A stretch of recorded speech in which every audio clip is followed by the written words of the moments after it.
Olá, turminha da Evangelização Infantil da Casa do Coração, tudo bem com vocês?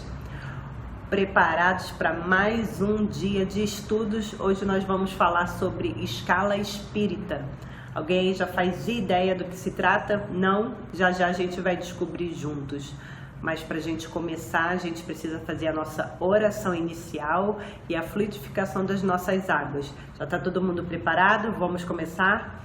Então vamos fechar os nossos olhos, nos concentrar e colocar Jesus em nossa tela mental, pedindo para que Ele, Dona Chiquita, todas as correntes espirituais da Casa do Coração possam nos acompanhar em mais este dia, para que possamos absorver da melhor maneira possível todos os ensinamentos e que possamos também levar muito equilíbrio, amor, paz e fraternidade para os nossos lares, os lares dos nossos familiares, os lares dos nossos amiguinhos, para a nossa cidade, para o nosso país, para o nosso planeta. E que Senhor Jesus, com a sua seara de luz e nossas energias salutares, possamos fluidificar nossas águas para que elas se tornem remédio para o nosso corpo físico, mental e espiritual. Graças a Deus, graças a Deus, graças a Deus. Vamos começar? Então, hoje a gente vai falar sobre escala espírita. A gente sabe que por aí existem milhares de espíritos, né? E eles têm vários níveis de elevação, tanto quanto ao seu grau de pureza e de evolução espiritual. E para isso foi montada uma escala espírita, para que a gente possa entender como são esses níveis de cada um deles, né? E ela é representada através de uma pirâmide. Eu vou mostrar aqui para vocês que é assim, ó. Ela é dividida em 3 ordens, onde aqui no topo da primeira ordem tem os espíritos puros, né, que são os espíritos iluminados. Na segunda ordem, os espíritos bons, que são os espíritos que ainda não são puros, mas que eles estão caminhando para serem iluminados e purificados. E aqui, ó, na terceira ordem, são os espíritos imperfeitos, que são os mais atrasados. E a gente vai ver que em cada ordem dessa, a gente divide os espíritos por classes, né? Então vamos começar. Como eu falei, a primeira ordem é dos espíritos puros. Os espíritos puros são os superiores em tudo, em sabedoria, em amor, em inteligência, e são os que já alcançaram a perfeição. Eles são conhecidos como os ministros de Deus. E aí a gente passa para a segunda ordem, que são dos espíritos bons. Os espíritos bons são os que predominam sobre a matéria, o desejo de fazer o bem. São espíritos que praticam bem, mas não ainda chegaram à evolução dos espíritos puros, né? Então eles são subdivididos em algumas classes, que é a segunda classe, que são os espíritos superiores. E o que dizem dos espíritos superiores? Que são os espíritos dotados de ciência, sabedoria e bondade. A terceira classe são os espíritos de sabedoria. Sabedoria, que são conhecidos como os que são de bom juízo e que têm conhecimentos. A quarta classe, que são os espíritos sábios, que eles possuem conhecimentos científicos. E a quinta classe, que são os benevolentes, são os que possuem bondade e conhecimento limitado. Então é isso, a segunda ordem são classificados nessas 4 classes. E aí a gente passa para a ordem dos espíritos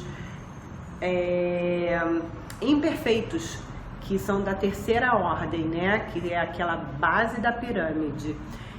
O que a gente diz dos espíritos imperfeitos? Que são aqueles que fazem o mal, que são agressivos, que são orgulhosos, que são perversos, que eles têm o predomínio da matéria sobre o espírito, propensão ao mal, ignorância, orgulho, egoísmo e todas as paixões que lhes são consequências. Eles têm a intuição de Deus, mas não o compreendem, apresentam ideias pouco elevadas. E aí vamos ver como são classificados esses espíritos, que vem a sexta classe, que são os batedores e perturbadores. E quem são esses espíritos batedores e perturbadores? São os que têm atitudes para efeitos materiais. E aí a sétima classe são os neutros, que eles não são nem bons nem maus. A oitava classe são os pseudo-sábios. Eles possuem conhecimento, mas eles têm orgulho. A nona classe são os levianos. O que são os levianos? Eles são ignorantes e têm malícia. E a décima classe são os totalmente impuros. Eles têm inclinação para o mal. Então são aqueles espíritos bem, né, sem elevação nenhuma, bem impuros. Então é isso, a gente tem essa classificação para a gente entender todas as ordens, né, as 3 ordens e como eles são classificados. Mas aí a gente fica imaginando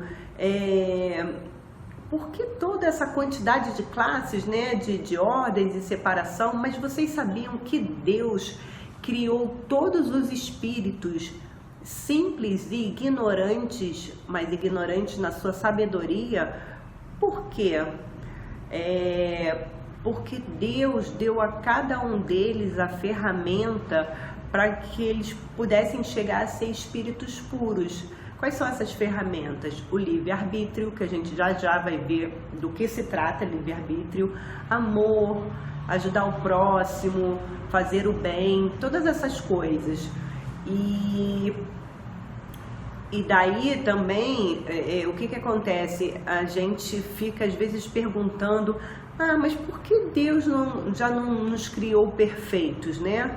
Por que todo esse trabalho para a gente poder ser evoluído, a gente chegar a ser espíritos puros? Ele diz assim, porque não haveria mérito nenhum para gozar dos benefícios de ser espíritos puros. Existe o princípio do merecimento, segundo as obras de cada um. Nisso vemos a justiça e a sabedoria de Deus. E aí eu já tinha falado sobre livre-arbítrio, né? Que é uma das ferramentas que Deus nos deu para a gente poder evoluir. O que diz o livre-arbítrio? Que é a capacidade dos espíritos para decidir se vão fazer o bem ou o mal.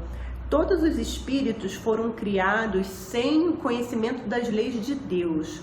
Na medida em que eles evoluem ao longo de milhares de anos, eles vão adquirindo consciência de si mesmos e podem melhorar optando por praticar o bem.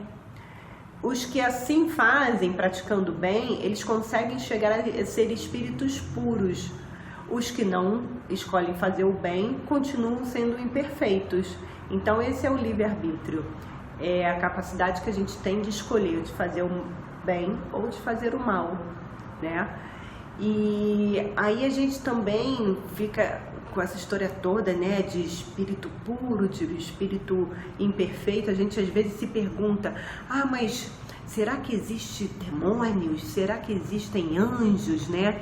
Às vezes a gente ouve aquelas piadinhas, um lado o demônio está falando, o outro, o anjo está falando, mas isso tem uma explicação. Porque quando a gente pergunta, existem os demônios? Aí olha o que é respondido: não. Se entendermos que são seres criados por Deus para fazer o mal, porque lembra, Deus criou todos os espíritos simples e ignorantes. Então existem espíritos perversos que ainda não praticam o bem. Mas a palavra demônio significa gênio e era usada na Grécia com o nome de daimon para os seres espirituais bons ou maus. Assim, todas as pessoas tinham ao seu lado daimons ou demônios, E aí a gente vai para a pergunta: existem anjos? O que vocês acham? Não existem. Aí vocês vão falar: mas gente, meu anjo de guarda e os meus anjinhos, né, que todo mundo ouviu falar a vida inteira dos anjos. Mas a explicação é o seguinte: não existem se pensamos que são seres que Deus criou bons. Aí a gente volta de novo: Deus criou todos os espíritos simples e ignorantes. E aí ele continua assim: existem espíritos que durante milhares de anos se esforçaram para ser homens de bem, trabalhando para ser mais amorosos e sábios. Quando os espíritos chegam a esse nível de bondade e sabedoria, podemos muito bem chamá-los de anjos. Que na verdade todos nós algum dia seremos anjos. E isso depende da nossa dedicação e do nosso livre arbítrio. Foi o que a gente já explicou, mas no comecinho. Essa ferramenta importantíssima que Deus nos deu, do livre-arbítrio, de escolher de fazer o bem ou fazer o mal. Então, tá na mão de cada um de nós, né, escolher esse caminho. E aqui tem uma comparação muito importante e muito interessante que eu vou ler para vocês, que é relacionada à melhora dos espíritos, que fala assim: os espíritos podem ser comparados com as crianças. As rebeldes e agressivas repetem o mesmo período escolar, tendo que passar por todas as provas novamente, né? Aquelas que não se dedicam, que não querem estudar, o que acontece?